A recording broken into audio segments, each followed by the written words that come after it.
नमस्कार, बहुत स्वागत आपका। आप देख रहे हैं द न्यूज, आपके साथ मैं सृष्टि मिश्रा। आपको बता दें कि अभी आपको ये खबर सामने आई होगी कि जिस तरीके से पवन खेड़ा को लेकर पूरा बवाल मचा हुआ है, उन्होंने प्रधानमंत्री के लिए आप शब्द कहे, उनके पिता का अपमान किया और उसी वजह से असम पुलिस ने उन्हें हिरासत में लिया है। असम पुलिस दिल्ली तक चुकी और वहां दिल्ली एयरपोर्ट पर उन्हें विमान में चढ़ने से रोका गया। वीडियोज आप सबने देखा होगा, मैंने आपको विस्तार से बताया भी था अभी पिछले वीडियो में।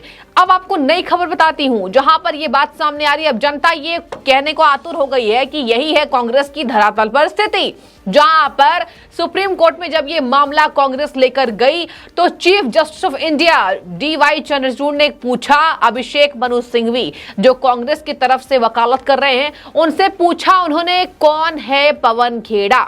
जी हां, सही सुन रहे हैं आप, उन्होंने पूछा, यानी कि चीफ जस्टिस ऑफ इंडिया ने पूछा कि कौन पवन खेड़ा। मतलब उन्हें पवन खेड़ा के बारे में पता भी नहीं था और कहा यह जा रहा है कि यही है कांग्रेस की स्थिति।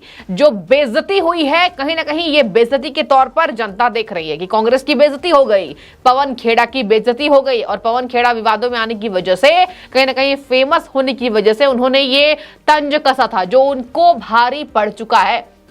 और केवल पवन खेड़ा को ही नहीं दर्शकों, पूरे कांग्रेस पर उनका ये बयान भारी पड़ रहा है कि इसके पहले अमित शाह ने कह दिया कि अब लोकसभा सदस्यता टेलीस्कोप से कांग्रेस को देखने की जरूरत है। मतलब कहीं ना कहीं ये तंज था कि अब कांग्रेस बची नहीं है, कांग्रेस पार्टी धराशायी होने वाली है।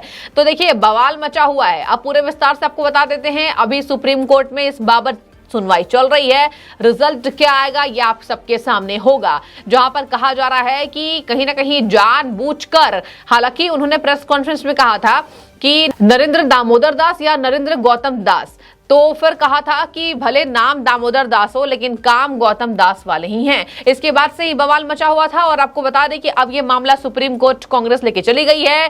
कांग्रेस प्रवक्ता सुप्रिया श्रीनेत ने कहा था ये तानाशाही सरकार है, हम धरना देंगे। जबकि आपको बता दें ये भी बात सामने आई कि वहां सुरक्षा जोन पर, यानी फ्लाइट के अंदर, विमान के जस्ट नीचे इतने सारे कांग्रेसी कैसे पहुंच गए।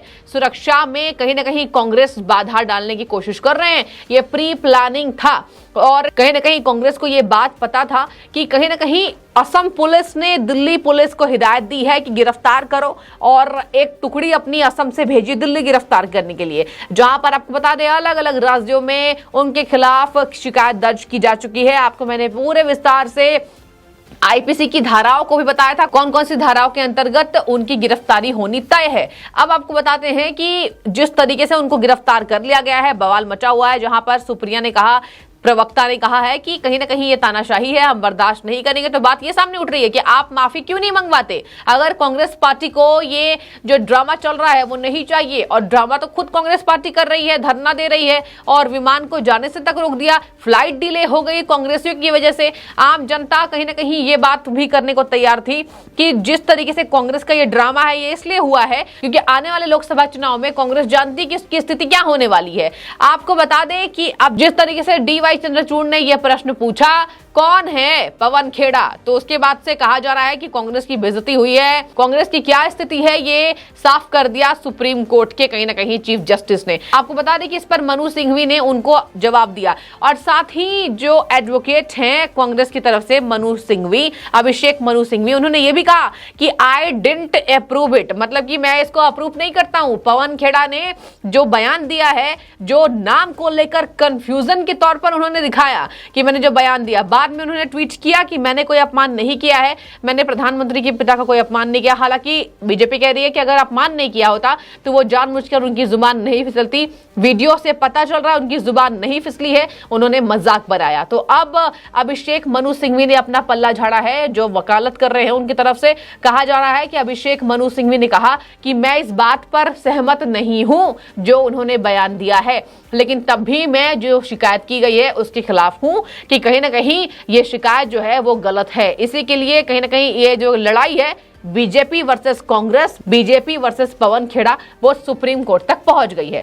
दर्शकों, कहीं ना कहीं कांग्रेस का जो ड्रामा है वो सामने आ रहा है कि अब बचने के लिए कांग्रेस ये तक कह रही है कि तानाशाही सरकार है और उनकी गिरफ्तारी गलत है। लेकिन आपको बता दें कि अलग अलग राज्यों में जो शिकायत की गई है उसके आधार पर ही गिरफ्तारी हुई है, जहां पर असम पुलिस दिल्ली तक कूच कर दी। आपको बता दें कि सीनियर एडवोकेट अभिषेक मनु सिंघवी ने बताया कि जिस तरीके से सुनवाई होनी चाहिए, पवन खेड़ा मामले में सुनवाई होनी चाहिए, कांग्रेस इसको बेबुनियाद बता रही है और अब असम पुलिस उनको हिरासत में ले चुकी है। आपको बता दें कि आगे अलग अलग राज्यों में पूरी नाराजगी पवन खेड़ा के खिलाफ दिखाई जा रही है और कहा जा रहा है कि कांग्रेस की जुबान लगातार फिसल रही है। पिछले चुनाव में क्या हुआ था, सदन के अंदर प्रधानमंत्री को चाय वाला बोला गया था, जातिगत टिप्पणी की गई थी, तो कांग्रेस की स्थिति 14 में और 19 में क्या हुई, इस बात का भी जिक्र किया था अमित शाह ने। और अब कहा जा रहा है कि एक बार फिर से जो प्रधानमंत्री के पिता के नामों को लेकर आपत्तिजनक बातें कही गई है, प्रधानमंत्री की बेइज्जती की गई है और इसको देश बर्दाश्त नहीं करेगा और साफ तौर पर बीजेपी इसको लेकर धरना दे रही है और लगातार अपनी नाराजगी जाहिर कर रही है। जहां पर हेमंत विश्व शर्मा ने भी कह दिया, बहुत सही किया, मैंने जो तय किया वो गलत नहीं है, यानी कि कांग्रेस छोड़कर बीजेपी का दामन थामना। जो उन्होंने बीजेपी का दामन थामा उसको कहीं ना कहीं वो सही करार दे रहे हैं। अब आपको बता दें कि अब अभिषेक मनु सिंघवी ने क्या कहा, जरा सुनिए। उन्होंने कहा है कि जो स्टेटमेंट पवन खेड़ा ने दिया है मैं इसका समर्थन नहीं करता हूं। उसके लॉयर बोल रहे हैं, कांग्रेस के लॉयर कह रहे हैं कि मैं इसका समर्थन नहीं करता हूं, लेकिन सिर्फ एफआईआर को एक जगह करने की मांग कर रहा हूं।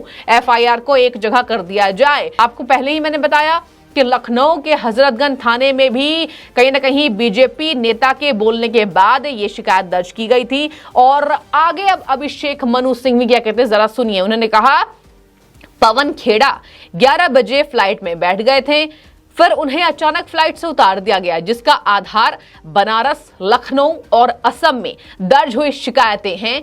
सिंघवी ने अपनी बात जारी करते हुए यह भी कहा कि दिल्ली हवाई अड्डे से असम पुलिस उन्हें अपने साथ ले जाने की बात कर रही है।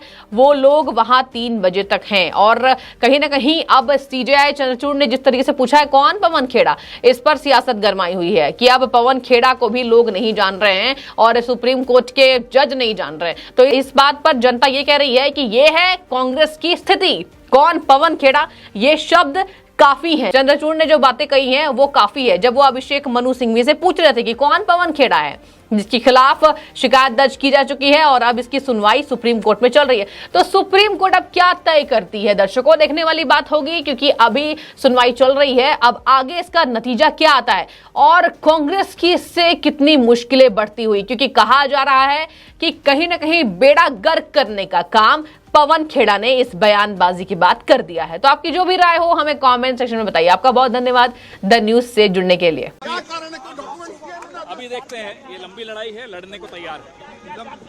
एक मिनट, लड़ाई है, लड़नी पड़ेगी। ये पवन जी साफ कह रहे हो, ये देखिए यहाँ से अरेस्ट कर दिया, गिरफ्तार कर दिया, पवन जी ये नहीं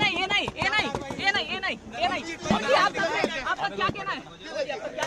आप देख रहे हैं कार्रवाई चला रहे हैं, देखते हैं क्या कार्रवाई है। इस मामले में ले जाया जा रहा है। देखते हैं, अभी सारी जानकारी मिलेगी आपको भी। कौन कौन लोग थे अंदर, कौन कौन थे? कोई ऑर्डर दिया सर? आप देख सकते हैं कि